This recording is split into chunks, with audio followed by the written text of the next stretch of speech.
Hello, this is a comparison video for a 1999 Yamaha Vstar Classic. As you can see, I had the stock exhaust on the bike.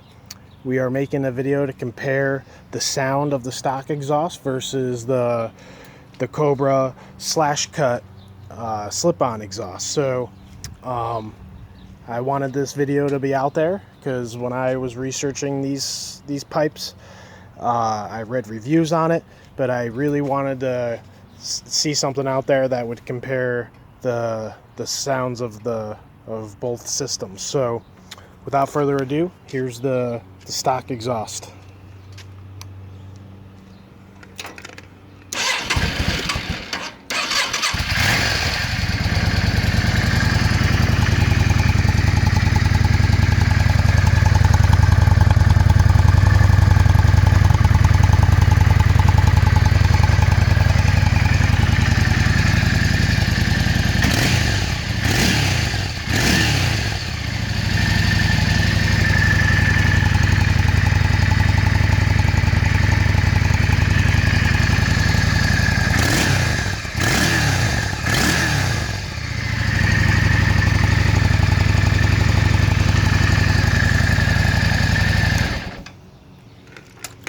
Alright, as soon as I get the Cobra slash cut exhaust pipes on, slip-on pipes, I will post an after video. Thanks.